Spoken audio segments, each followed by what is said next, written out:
Olá, boa noite. Sebrae promove evento de marketing digital. Curso da língua Guarani é realizado na UFO. Hoje vamos refletir sobre a paternidade no século XXI. Será que os homens estão cada vez mais envolvidos na criação dos filhos, compartilhando responsabilidades e tarefa com as mães? Isso e muito mais você confere agora no Jornal da UFO.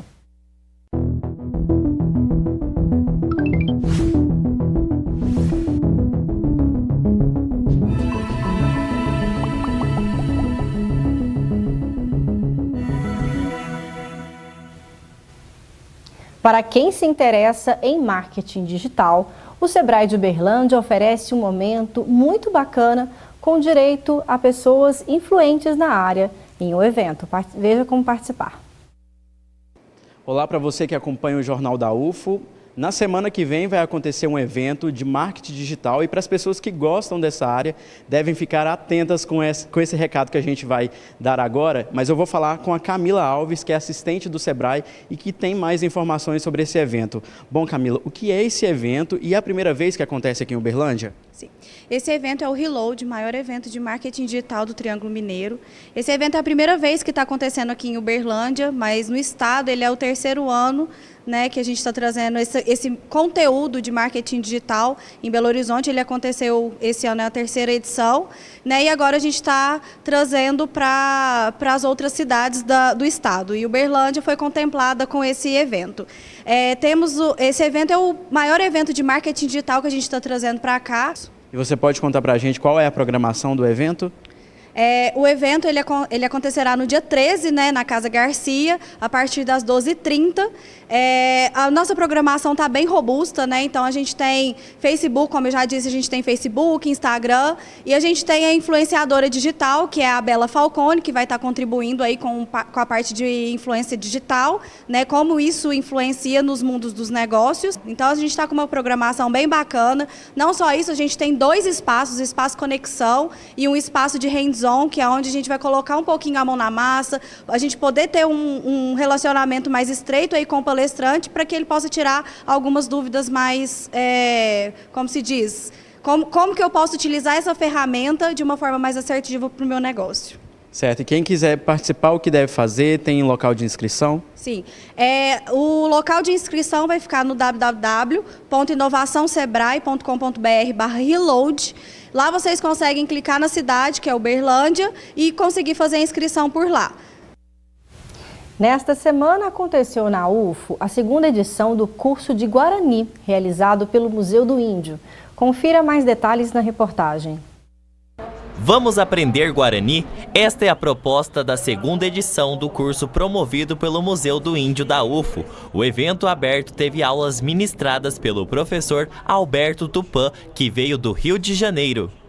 Eu acho que foi muito rico porque eu vejo que muitas pessoas não têm essa dificuldade de fazer esses diálogos, de apresentar, de entender o verbo.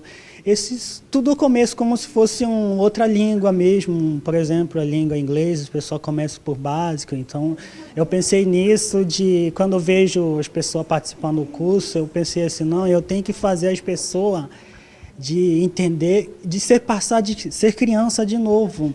Por exemplo, então você vai apresentando e repetindo, né? E de que forma que você vai trabalhar os verbos, os pronomes, o tempo dos verbos, os tempos verbais, assim, para as pessoas entenderem o que é ontem, o que é hoje, o que é amanhã, dentro do Guarani, né? O professor reforça que o Guarani não é uma língua tão diferente do português e também fala da importância de trazer o dialeto para dentro da universidade. Acho que isso não é trazer, né? Mas é trocar, né? Troca de conhecimento. Eu falo muito porque na universidade tem inglês, espanhol, francês, até língua latim, que é uma língua morta.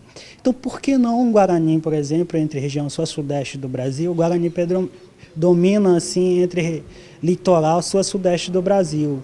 Então, por que não o Guarani lutar, o Guarani trazer para o mundo das academias, para as pessoas passar a entender mais essa oralidade e o pensamento das comunidades, né? O Danilo aproveitou as férias para participar do curso. Quando a gente aproxima dessa língua, da língua que a gente não está acostumado, a gente vai enriquecendo o nosso conhecimento sobre a própria cultura. Então eu acho assim, muito mais com uma questão de aprender uma língua, é aprender, né, sobre as relações culturais ali que se estabelecem. Então eu acho isso enriquecedor. Com certeza.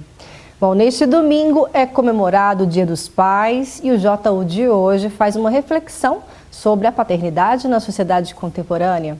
Hoje você vai conhecer a história de um pai e filho unidos pelo esporte. Veja na reportagem de Fernando Cunha com imagens de Lucas Guerreiro. Fernando, que é cirurgião dentista, conta que tudo começou quando o filho, Fernandinho, tinha apenas 5 anos de idade. Procurei ele para saber qual esporte que ele queria fazer. Para minha surpresa, bastante positiva, ele escolheu o karatê. Porque normalmente os pais esperam que o filho faça futebol, algum outro esporte. Ficaria mais fácil de procurar alguma escolinha. Então ele falou, não, eu quero karatê. Então já me lançou um desafio inicial. Aonde eu vou colocar ele no esporte? Procurei num local que eu tinha mais referência. O sensei na época falou assim, não, ele está muito pequeno, não mexe com isso agora não, espere ele crescer. Fiquei um pouco frustrado, mas graças a Deus eu consegui uma academia, que ele está desde os 5 anos e vem desenvolvendo atividade diariamente ao longo desses 12 anos. De lá para cá, o pai sempre leva o filho à academia e acompanha os treinos funcionais, que visam aperfeiçoar equilíbrio e força. Hoje, Fernandinho, com 16 anos de idade, já coleciona 160 pódios na carreira, dezenas de títulos locais, regionais, estaduais e nacionais. É campeão brasileiro no estilo Goju Ryu, campeão mundial na mesma modalidade conquistado no Canadá em 2017. Quando começou, ele nem imaginava que seria um atleta de primeira classe. Estou uma expectativa muito alta, ainda mais aqui na minha cidade, onde eu nasci. Então eu estou treinando bastante para estar conseguindo chegar no pódio. Eu nunca ganhei uma medalha no kata, eu sempre ganhei no comitê e esse ano com certeza vai ser diferente. Os desafios agora, disputar a etapa final do Brasileiro de Karatê, que acontece em outubro em Uberlândia, e acompanhar o calendário da Federação Mineira e Brasileira de Karatê. Tudo isso, claro, sob os olhos do pai. Todo esporte é importante. O karatê especificamente trabalha muito questões como caráter, disciplina, hierarquia, o intuito do esforço, o respeito, sobretudo às pessoas mais velhas, sobretudo aos amigos, aquela questão da amizade, aquela questão do companheirismo. Atualmente, ele se dedica ao estilo kata, que é uma luta real sem oponentes. Essa modalidade o levou a fazer parte da Seleção Brasileira de Karatê e representar o país no Sul-Americano de 2018, em Guayaquil, no Equador. Fernandinho reconhece a importância da figura do pai no seu desenvolvimento como atleta e também como pessoa. Meu pai, desde o primeiro treino meu, ele sempre vê o treino, me apoia bastante, dentro e fora do karatê também, em todos os lugares que eu faço, tudo que eu me dedico, meu pai sempre me apoia. Então, sem o apoio do meu pai, eu não conseguiria chegar nem no Mineiro, talvez, eu acho. Mais do que títulos e medalhas, o pai acredita que a formação do caráter do filho é ainda mais importante. E ele deixa um recado aos pais. Tem um lema que é o seguinte, o sonho do meu filho é o meu sonho. Então, se o sonho dele é ser karatê, eu vou colocar ele para treinar com os melhores que eu puder chegar. Então, os pais não percam a oportunidade de estar junto com os filhos e dar esse apoio emocional que é muito importante para a vida deles. Um belo exemplo. Parabéns, então, a esse paizão. Hoje, no JU, a gente recebe o Márcio Bonezo, que é professor de Sociologia do IFTM. Boa noite, Márcio. Boa noite. Boa noite. E também a Dulce Meire de Menezes, que é presidente da Comissão de Direito das Famílias da OAB Uberlândia. Boa noite, Meire. Boa noite. Bom, a gente viu na reportagem esse pai que acompanha o dia a dia do filho, incentiva o esporte desde pequeno. E minha pergunta, primeiro, professor Márcio, com o passar do tempo, o que mudou no papel do pai? Por que a gente pode afirmar que o pai do século XXI ele é bem diferente das gerações passadas? Bom, Patrícia, essa questão ela é bastante complexa dentro da área de ciências sociais, né? A área que eu estudo, que eu ministro aulas. Primeiramente, é interessante a gente pensar, nós nos distinguimos aí dos demais primatas, homem de Neandertal, mais ou menos aí os dados arqueológicos há 7 milhões de anos atrás, e uma dessas distinções que fez com que a gente criasse essa ideia de cultura é justamente a dimensão do parentesco, né? Então a gente tem desde lá até aqui uma diversidade muito grande de combinações de parentescos. Em certo sentido, a gente pode elencar duas matrizes diferentes dentro disso, que seriam as sociedades ditas matrilineares e sociedades ditas patrilineares.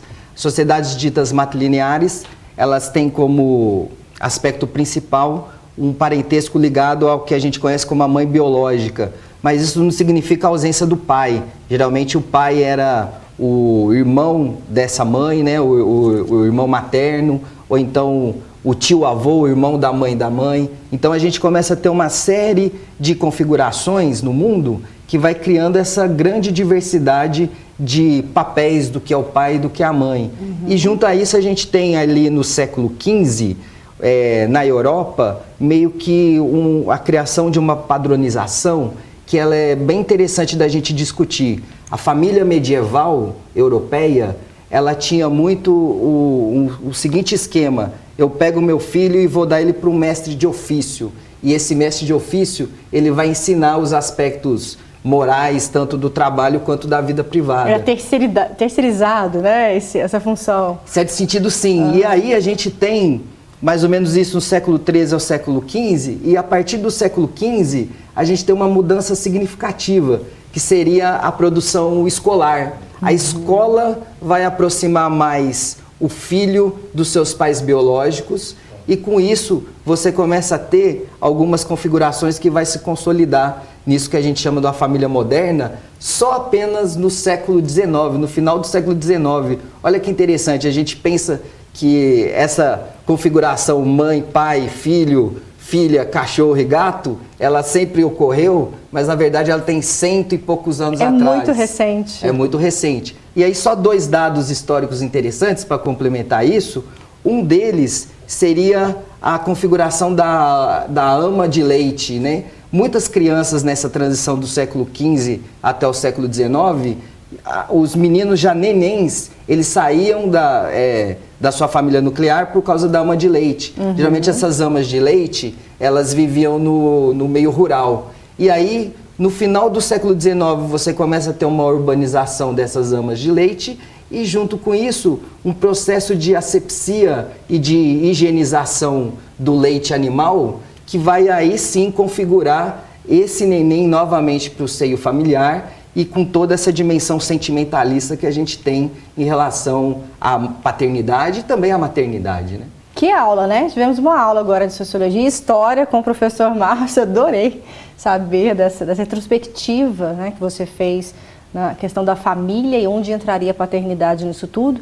Agora eu quero ouvir um pouquinho a advogada Dulce. Dulce, você que está à frente da comissão, então, da OAB, de Direito das Famílias, você, no seu dia a dia, você tem essa percepção que os homens hoje têm sim compartilhado mais, né, se envolvido mais com a criação dos filhos? Sim, mudou muito, né? Antes era só aquela figura de paterna que a responsabilidade ficava, na maioria das vezes, com a mãe. Hoje não, hoje o pai já participa muito mais, igual a gente viu no exemplo, o pai levando o filho para fazer um treino, leva na escola, busca na escola. E também com isso surgiu até mesmo o Instituto da Guarda Compartilhada, né, que é o pai buscar ali, auxiliar a mãe nos casos de separação, ou mesmo quando são solteiros e têm um filho, buscar ali estar cuidando daquela criança juntamente com a mãe. Porque ele tem um respaldo jurídico, sim, né, para que ele possa exercer a paternidade. Está participando, né? É uma forma dele também estar participando ali junto com a mãe na criação do filho ou dos filhos. Perfeito. Pessoal, e olha só, entre 2005 e 2015, o número de mães solos no Brasil passou a ser 26%, a segunda maior formação familiar do país. Além disso, você sabia que mais de 5 milhões de brasileiros não possuem atualmente o nome do pai na certidão de nascimento? É isso mesmo, os dados são impactantes. Confira mais sobre esse assunto na reportagem. Andressa é engenheira eletricista e mãe do Gabriel, de 2 aninhos. Há mais de um ano ela terminou o casamento e passou a cuidar do filho sozinha. Agora, ela até brinca que cada dia é uma meia maratona. Eu deixo ele no período integral na escolinha, porque eu trabalho o dia todo. E aí pego ele no final do dia. No final do dia, e você ainda tem que chegar em casa, você tem que brincar, porque tem que dar atenção, ele é muito, muito pequeno. E aí ainda tem a rotina de casa, tem que fazer comida, dar comida para a criança, tem dia que não quer comer, então, mas fazer isso sozinha, esse é o grande desafio, que é uma meia maratona mesmo. Com uma rotina tão cheia, Andressa conta com a participação da família para formar uma rede de apoio que auxilie na criação do Gabriel. Mas a tarefa ainda é difícil. Falo que o grande desafio está no dia a dia, você fazer tudo isso, desde a comida, a preocupação de como está a educação dele, como ele está se comportando com os outros colegas, se está comendo bem, se não está, se adoeceu. Esse é o grande desafio, porque estar somente nos momentos bacanas, que é do final de semana, enfim, brincando, é a parte melhor. Mas da rotina, o pesado da rotina, esse é o grande desafio. Casos como o de Andressa estão aumentando no país. Hoje, as mães solo já correspondem a 26% das famílias brasileiras. Outro problema encontrado pela engenheira é justamente conseguir preencher o outro lado. A gente sempre tem que buscar suprir, porque no caso dele, do Gabriel, a figura masculina é muito importante para a formação dele enquanto ser humano. Então, que eu vou conseguir até um limite suprir isso, mas não por completo. Outro problema que cresce no país é a falta do nome do pai na certidão de nascimento, que afeta mais de 5 milhões de pessoas. O órgão responsável por esses registros é a Defensoria Pública. Eles localizam e realizam todo o processo para registro e comprovação da paternidade. O reconhecimento propriamente, quando o pai não tem dúvida, a gente faz aqui na hora. Por uma questão legal, toda criança que nasce sem o nome do pai vem uma relação para a Defensoria Pública. A gente tem uma parceria com a ICASO, essa relação é repassada para a ICASO, assistente social, psicólogo, motorista vão lá na casa da mãe. Então, se ela tiver interesse, da casa dela, fica agendado aqui na Defensoria Pública o dia dela ser atendida. Aí a gente intima o pai vem aqui, a gente tem um convênio com a prefeitura que deposita uma verba e aí caso gerencia essa verba e daqui então sai o ofício para que eles façam um DNA de forma gratuita. 2 semanas depois eles retornam e pegam o resultado aqui. O resultado sendo positivo, a gente faz o reconhecimento de paternidade na hora, acrescenta o nome do pai, dos avós paternos, o sobrenome do pai e ao mesmo tempo a gente já faz um acordo sobre pensão, visitas, guarda, tudo nesse momento. Esse é um caminho. O outro caminho a gente faz diariamente. A mãe que já tem esse tipo de problema, ela pode ligar de segunda a sexta-feira, às 9 horas da manhã e agendar. Como a gente não consegue atender todas as mães que deveriam ser atendidas por esses 2 canais, a gente faz um mutirão, que todo ano ele é feito no mês de outubro. A Defensoria tenta resolver o processo para registro de paternidade para evitar ações judiciais. Se o pai não aparecer depois de ser intimado, uma ação judicial pode ser feita. O grande diferencial da Defensoria Pública dentro do sistema de justiça é que o defensor ele tem o poder de referendar o acordo e transformar ele num título executivo. Então, o defensor pode resolver aqui. O objetivo da Defensoria Pública é resolver um problema sem uma ação judicial. Doutora Dulce, e é lei, né? Todos têm o direito de ter acesso, né, a esses documentos para assim buscar ter o registro do pai, né, na sua carteira, né? Sim, é lei, né? É um direito, né, da criança. Você está no estatuto, né, no ECA, ele está buscando ter esse direito. Inclusive, assim, hoje, igual o doutor falou, que tem a Defensoria Pública que faz esse excelente trabalho, tem também o pai que não tem dúvida, mas quer reconhecer espontaneamente a criança, ele basta ir no cartório e refazer o reconhecimento dessa paternidade. E também tem um trabalho que o CNJ faz, que no caso das crianças que são da rede pública, que não têm o pai na certidão de nascimento, eles encaminham para a Defensoria ou para um outro órgão, que nem todas as cidades têm defensoria, para que se faça o reconhecimento desses pais, né, e conste na certidão de nascimento dos filhos. Excelente. Só mais uma pergunta ligada a essa questão jurídica. A licença paternidade hoje, em alguns países, já mudou. No Brasil, ainda é tido como um período curto, né, somente de 5 dias. Seria suficiente na formação tão inicial, assim, tão presente nos primeiros momentos, né, desse pai? Tem a licença de 5 dias, né, porque é para as empresas, para quem trabalha ali como seletista pela CLT, E tem também para quem trabalha nos órgãos públicos e as empresas que são consideradas aquelas empresas cidadãs de 20 dias. Mas eu particularmente acho esses 5 dias muito pouco para ter esse contato, para ter esse amparo aí entre a mãe e a criança. Então é um período muito curto. Então eu sempre falo para o pai, ó, aproveita, não fica na farra não, vai curtir o filho enquanto pode. Mas a gente deve imaginar que o Brasil também deve avançar, né, nessa questão, é o que se espera nos próximos anos. Não sei como é que está as reflexões jurídicas com relação a isso. Teve alguns avanços, né, em relação assim, à previdência ali, no caso, se a mãe vier a faltar, o pai pode requerer a licença paternidade para cuidar da criança ali pelos 120 dias, ou, se for o caso, 180 dias. Aí depende do tipo de trabalho que ele tem. Excelente. Tem essa possibilidade também.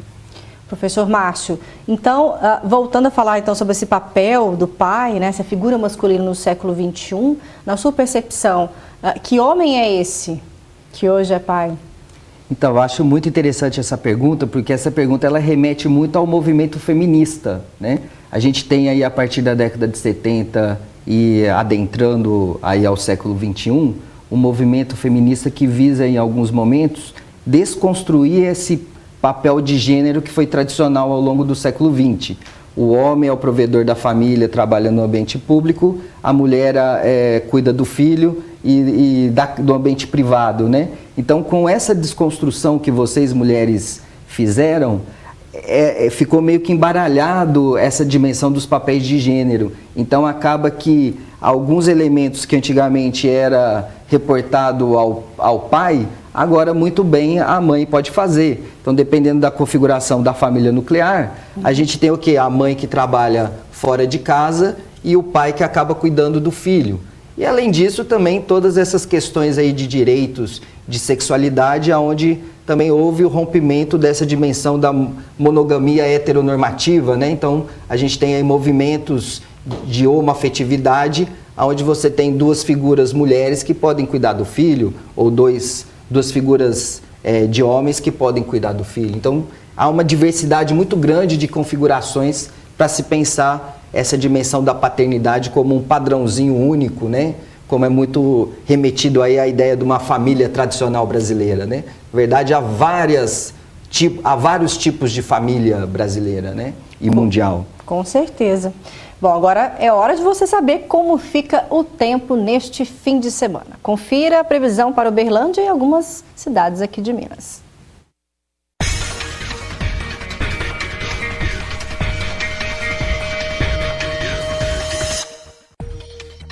O sábado em Uberlândia deve ser predominantemente ensolarado. As temperaturas variam entre 18.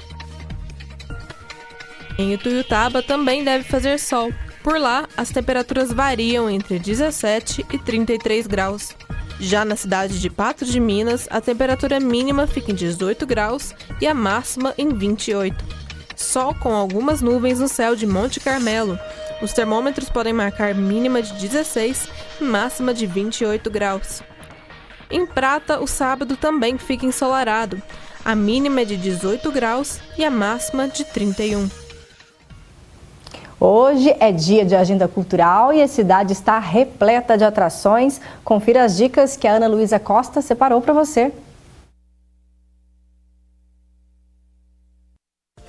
Boa noite, Patrícia. Olá para você que acompanha o Jornal da UFO. Já está se planejando para o fim de semana? Bom, dá uma olhada nas dicas culturais que separamos para você. Mais um sábado de muita música no Espaço Cultural do Mercado. Desta vez, quem comanda a noite são Carlinhos de Almeida e Luiz Salgado, com encontro de 2 estilos. Lembrando que o evento começa às 8 horas da noite. E amanhã também tem evento de comemoração dos 47 anos da Associação dos Deficientes Visuais de Uberlândia, a ADVIUD, com ofertas de vários serviços para toda a comunidade. O repórter Júnior Caritel traz mais informações. A Associação dos Deficientes Visuais de Uberlândia, a ADVIUD, vai comemorar 47 anos e vai ter comemoração aqui no espaço onde os integrantes da ADVIUD frequentam, né? Mas para falar mais sobre isso, eu vou conversar agora com o Roberto Carlos, que é vice-presidente aqui da associação e que vai contar para a gente. Primeiro, Roberto, eu queria que você explicasse a importância. São 47 anos, vão ser completados. Qual a importância da DeviWood aqui para a cidade e para as pessoas que utilizam o espaço? O lema da DeviWood é nada sobre nós sem nós, né? É a inclusão das pessoas com deficiência visual e outras deficiências. A DeviWood, ela tem por premissa também incluir na questão do mercado de trabalho e também nos direitos das pessoas com deficiência, onde elas precisarem, seja na questão de BPC, LOA, seja na questão da gratuidade do passe livre intermunicipal, municipal e interestadual. Certo, e muita gente gosta de festa. Amanhã tem comemoração no sábado aqui na DeviWood. Qual é a programação? Vai ter oficina de tapete, vai ter oficina de goalball, vai ter oficina de massoterapia, vai ter o pessoal da Ação Moradia estará aqui, né, fazendo a questão do designer em sobrancelha, corte de cabelo, né. Com certeza vai ser uma festa muito bacana. Muito obrigado pelas informações, Roberto Carlos. E nós voltamos agora para o estúdio Júnior Caritel para o Jornal da UFO. E no domingo tem mais uma ação dos Amigos da Cachoeira. O grupo que faz limpezas e colocações de placas educativas, nesse próximo domingo fará uma ação na Cachoeira Bom Jardim. O ponto de encontro será na conveniência do posto ao lado do Mercado Deville, do Caraíba. É às 8h30 da manhã, é bem cedinho, mas uma ótima oportunidade de começar o dia praticando a ação do bem e de quebra aproveitar o domingão na Cachoeira. Agora, para quem vai escolher ficar em casa nesse fim de semana, confere aí as dicas do pessoal. A minha dica é La Casa de Papel, acabou de sair a 3ª temporada na Netflix e tá muito da hora. Apesar de ser 8 episódios, ainda vai ter a 4ª temporada, então a dica é que todo mundo assista e assim que sair a 4ª temporada a gente poder comentar. Grey's Anatomy é uma série que envolve romance, drama e medicina. E eu gosto muito de medicina, é uma série boa. E essas foram as dicas de hoje. Na próxima semana tem mais. Até lá! Viu só? Tanto de coisa bacana que tem para fazer nesse final de semana. O JU dessa sexta-feira está quase chegando ao fim. Então, eu me despeço aqui hoje do professor Márcio Bonesso.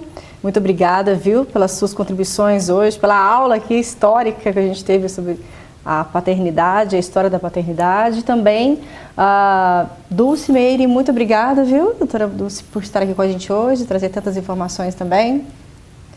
Gostaria que vocês finalizassem, já que é Dia dos Pais, nesse domingo, deixando também uma reflexão para quem já é pai ou para quem pretende ser pai. Parabéns a todos os pais, né? As mães também, que muitas das vezes fazem o papel de pai. As pães, né? É, as pães. E não adianta só ser pai, né? Tem que estar participando ali da vida da criança, ali no dia a dia dela, que é muito importante. Passa tão rápido, né? E às vezes quando vê, eu já está ali adulto e não curtiu ali a paternidade. E hoje em dia tem a paternidade responsável, que é uma outra coisa que está bem na atualidade, né? Então, que os pais sejam bastante responsáveis aí com seus filhos, dedicando carinho, amor, zelando pela educação de todos. Obrigada, doutora Dulce. Professor Márcio? Bom, em primeiro lugar, mandar um beijo para o meu pai Sérgio, para o meu filho Gregório. E para quem tiver interesse em entender um pouco mais essas discussões sobre paternidade, o desenvolvimento histórico das famílias, aqui, ó, trago esse livro aqui que é bem interessante, História Social da Criança e da Família. Há novas pesquisas hoje que fazem algumas críticas a esse livro, mas como pontapé inicial, é um livro muito gostoso de ler e com certeza qualquer pessoa que for pegá-lo para ler, é tranquilo a leitura dele, não é difícil, tá, pessoal? Então fica a dica aí, uma leitura para vocês. Olha que legal. Terminamos então com mais uma dica de livro, uma dica também de mais afeto e mais amor, né, e carinho para quem tem a responsabilidade de criar outro ser humano. O JU de hoje fica por aqui. Muito obrigada pela sua audiência. Tenha uma excelente noite e um ótimo fim de semana. Tchau!